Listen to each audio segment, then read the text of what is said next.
Welcome to HCS Talks. I'm your host, Superintendent of Hampton City Schools, Raymond Haynes. This is a Hampton City Schools podcast. If it's important to students, teachers, parents, the community, or anything that has to do with education, we hope to cover it on HCS Talks. The goal is to inform, educate, and even entertain you.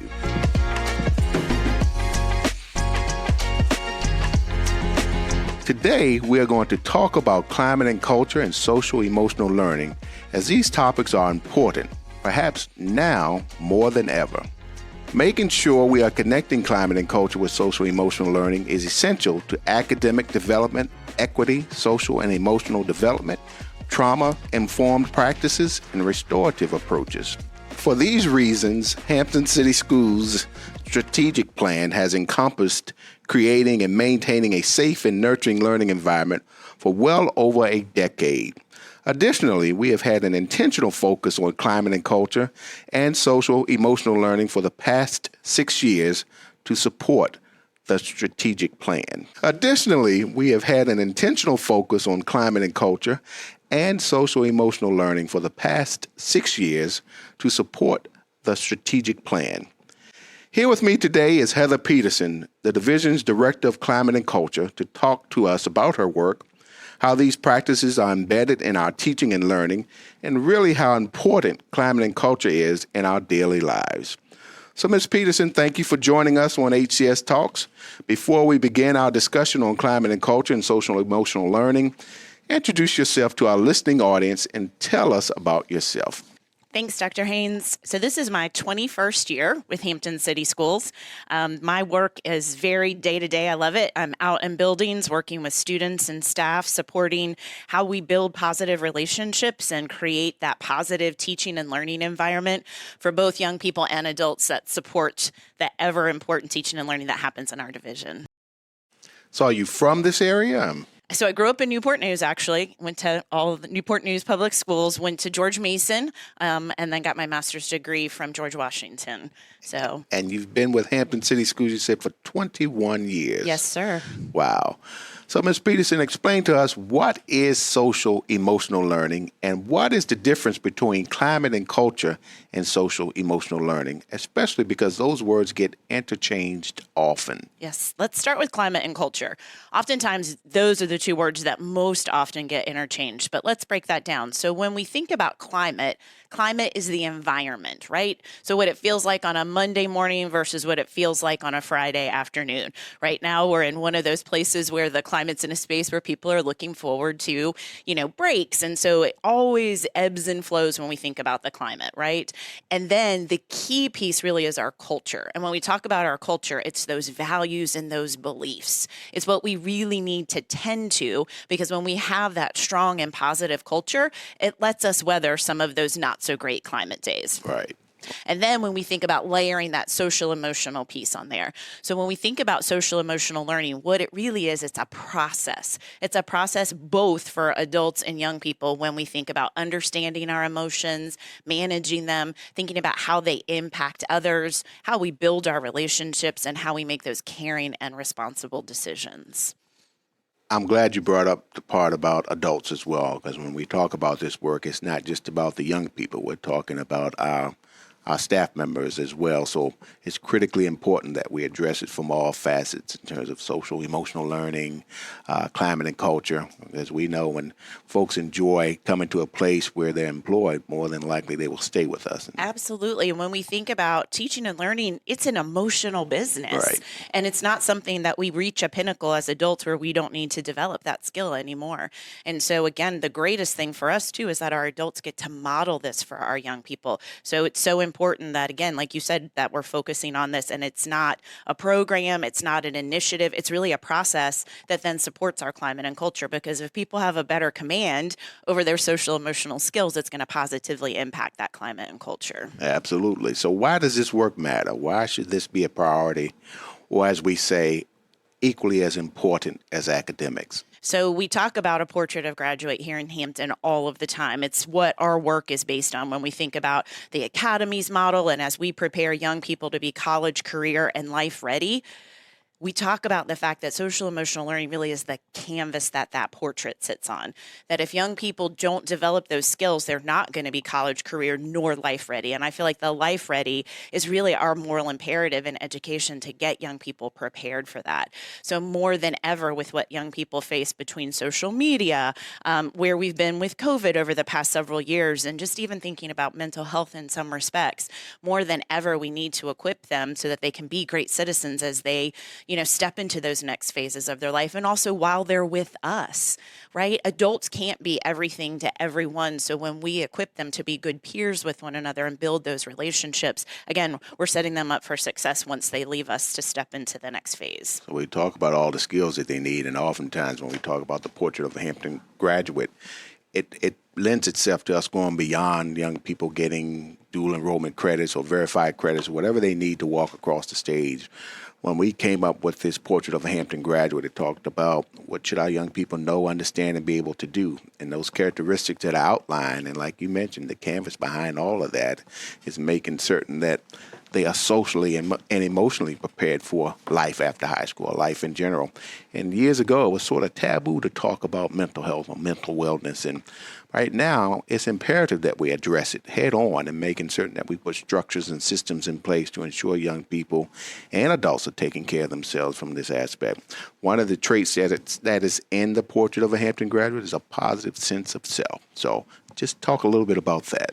You were reading my mind. I was just going to say that's the most paramount piece. If we think about a young person can have great command of their academic skills, they can prove that they're able to successfully master something academically. But if they're not able to translate that because their self-perception is one of a lack of confidence, for instance, we also have young people that have this sense of learned helplessness that I'll just sit back and then, someone will do it for me in some instances. And again, just the fact of being willing to try new and hard things. And so when we have that positive sense of self, it means that someone's helped me to identify what my strengths are and that I can align those strengths with things that I see beyond what's happening in a school building. And so as I step out and traverse into spaces outside of education, then how I'm able to apply, right? There's one thing to be able to identify, but being able to apply really builds, I think, that purpose of self. And I think we need to make certain that we are talking about this portrait of a Hampton graduate as young people enter elementary years. And it's not just something we're saying, oh, we want all these characteristics defined once you enter high school. We're looking at this whole K-12 initiative and being a whole transformational model starting as early as pre-K. So how do we look at doing things like that at the elementary level as well? So the elementary level really is a goldmine for this work. It's where it most developmentally appropriately fits. It's where we start those foundational pieces in really helping our teachers, again, to understand how they use those teachable moments. Again, one of the things we've been so intentional about is not just purchasing a curriculum and saying social emotional learning happens for 15 minutes on a Monday at 2 o'clock, for instance. We've said this is something that should be happening anytime, anywhere. And so really equipping our adults to recognize and to utilize those moments. And again, the first place to do that is to be able to start modeling that. So even when you go to Moton Early Childhood Center and you hear teachers saying, okay, everybody, I think we need to all stop and take 5 quick breaths. Right. That is a space to say, we can't battering ram through these emotions. Sometimes we have to take a timeout and all of us have to reset. And sometimes the adults need it even more than the students do, if we're being honest.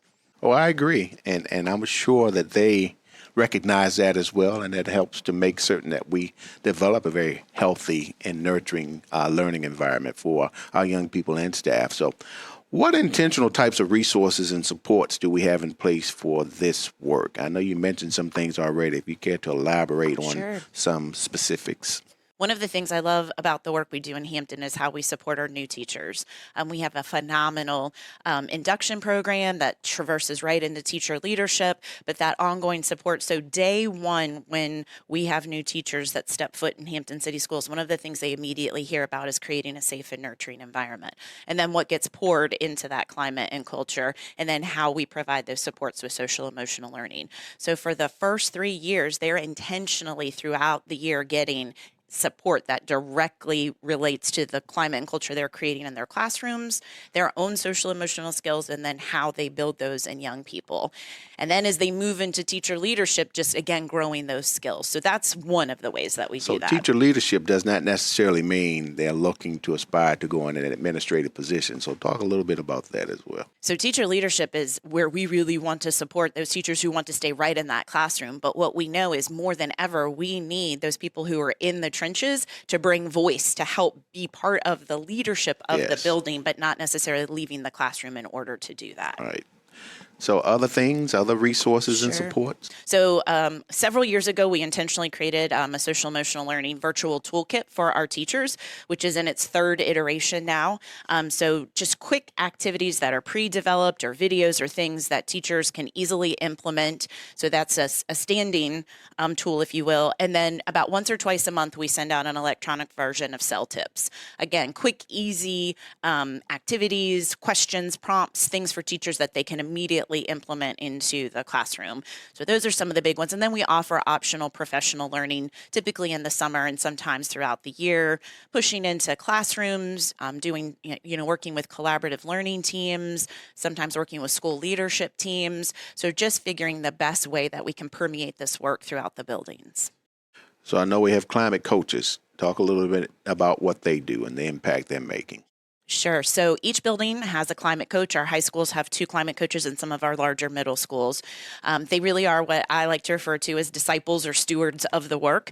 They have their own full-time positions. This is a stipend position, but it's really one in which it helps to promote based on their school's individual needs, thinking about what is their focus around the work of climate and culture. They come at least twice a year for some training and development with an administrator from their building, so it can be a collaborative approach of what are really the different priorities in our buildings, because we have to take a differentiated approach. One size doesn't fit all in this work. And so our climate coaches help to keep that a priority back in the buildings. What type of feedback are you getting from staff members in regards to all the resources we have with the toolkit, tips, and the coaches? So people are definitely appreciative of the support. I think, again, it's an ongoing comfortability in this type of work. So how we continue to think of different ways. I often tell teachers you have to use your authentic lens, because students know when we're not being authentic, but it doesn't mean we don't stretch and that we don't try. I think people really appreciate having things that can be customizable, but that are already created for them, because they have so much that they're trying to accomplish. And so we just continue to ask for their feedback. But also things that are meaningful to young people. Our middle and high school students, usually it's a little bit more tough to hook them, because it's not TikTok or it's not Snapchat. Right. So that is one of my goals when I think about where we're going with this work, is how do we get more student voice? So I'm looking at collaborating with some young people from Hampton High School and Bethel High School so that they can help me to identify and create activities through their lens. So really they become the authors of some of this work also. Nothing like having student voice involved in all of this as well. And I can't say enough about how critically important it is to make certain we maintain a safe and nurturing environment. One of the things the board has charged me with is making certain that I keep the main thing. And folks often think that just simply means our core business of teaching and learning, but it is synonymous with fostering a healthy climate and culture and safe and nurturing school environment as well. So we talk about tiered levels of support and tiered levels of instruction in terms of the instructional ledger, but talk a little bit about how we're tiering things from the climate and culture side as well. Sure. So we've been super intentional about focusing on the preventative side of the house, which is really our tier 1, and helping people to understand that young people, whether they're 4 or 18, are constantly going to be, needing to hear what the expectations are and teaching them those expectations. And certainly when we think about the behaviors that we want young people to master, what are the skills necessary, right? Think about our standards of learning. There's skills that help us to teach so they can master the standard. Really getting people to think about the same thing on the behavior side of the house. So if we're intervening or reteaching, we're just not saying be respectful. We're saying here's the skill that you need necessary and for that. This is what it looks like. Absolutely. And then when we get up to needing more, stricter, stronger interventions at tier 2 and tier 3, we can be much more specific in that so that we can meet the needs of the young people instead of just kind of a blanket approach. And that no matter where a young person is, they still get those tier 1 supports. Even if they're, challenging us in different ways, we don't stop providing those universal and preventative supports to our young people. And so for our listening audience, how intentional have we been in embedding these things into our curriculum? So one of the places that you naturally can embed this very easily is in our language, arts, and English curriculums. When we talk about identifying characters, or we talk about themes, or we talk about main idea, so many of that can relate to, again, relationship skills or decision making, or how a character might have been empathetic.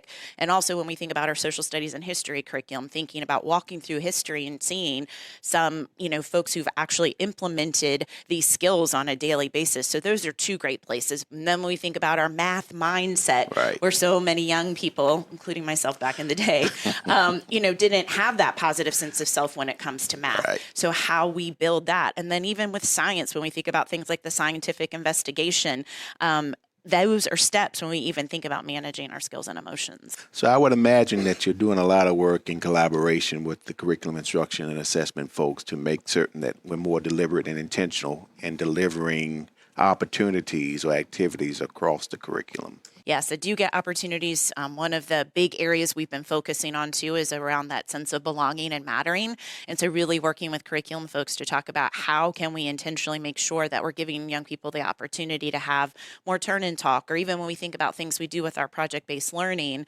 again, how we're giving them the skills so they can successfully work together and not just assuming because we say group, Right. they're going to know how to do it. Right.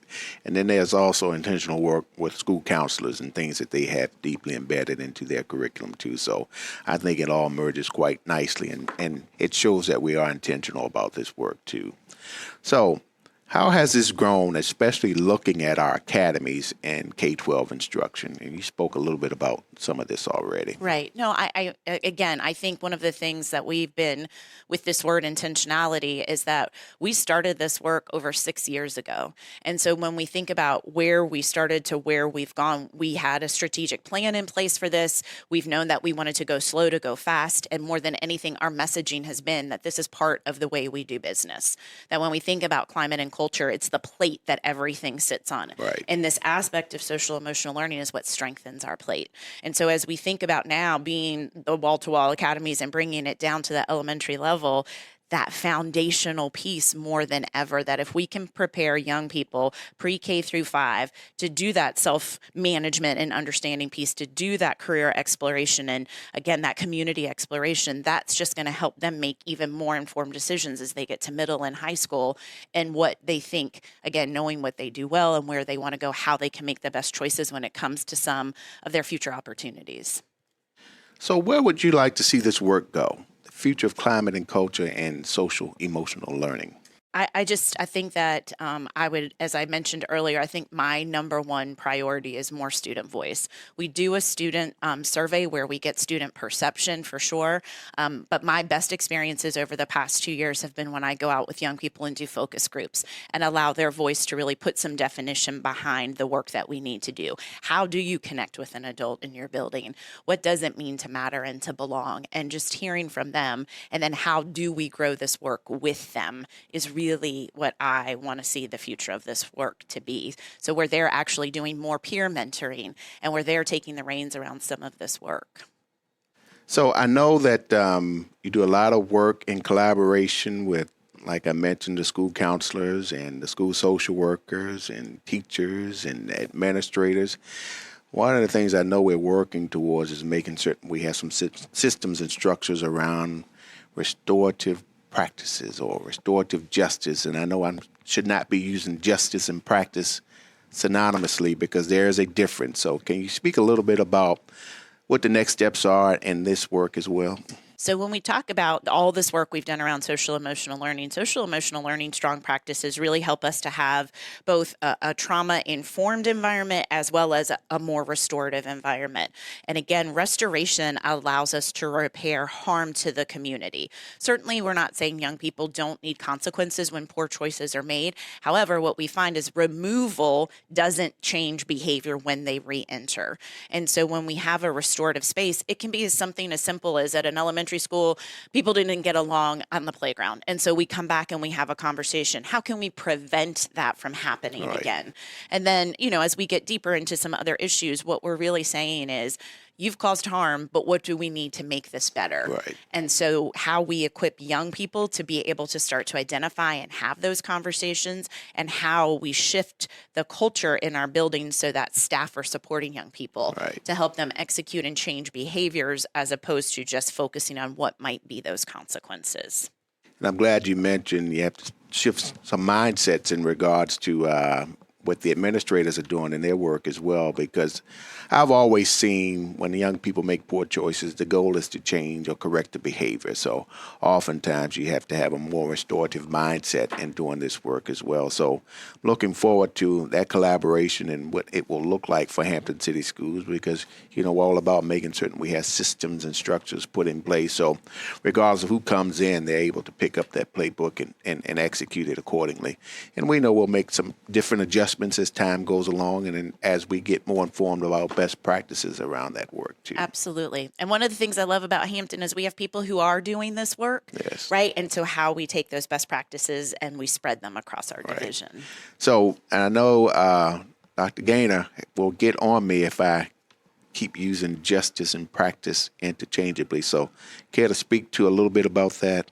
So when we talk about the restorative practices piece, that is more focusing on the community and the change in behavior, where justice may be more about the policies, or more about things like, people often hear that and think about restitution, where the goal with a restorative approach or practice is really about the community side of it, and instilling and getting the behaviors to support the community. Excellent. Thank you so much for clearing that up, Ms. Peterson. Now, as we wrap up, is there anything else you would like to share? Just that how powerful it is when we really do focus and appreciate and nurture what we value and believe, and what we say matters most in Hampton City Schools. And I think that when we are able to support, first and foremost, our adults so that they can support our young people, that is the main thing. That's the main thing. And that will lead us to that academic success that we strive for every day. Wholeheartedly, I agree with you. So I certainly thank you for your time, and it's always great to talk with you about climate and culture and social emotional learning. Most people know I have a counseling background as well, so this is music to my ears. So thank you once again for joining me today and sharing some more information about the importance of climate and culture, as well as social emotional learning, and how Hampton City Schools is intentionally focusing on this important work. I'm sure our listening audience has gleaned some important information from you today. And to our listeners, remember, education is the most powerful weapon you can use to change the world. As one community, one transformation, we will ensure academic excellence for every child, every day, whatever it takes. We will catch you next week. Listen to learn more about Hampton City Schools. New episodes of HCS Talks drop on Thursdays. Subscribe and listen to HCS Talks. HCS Talks is a Hampton City Schools production.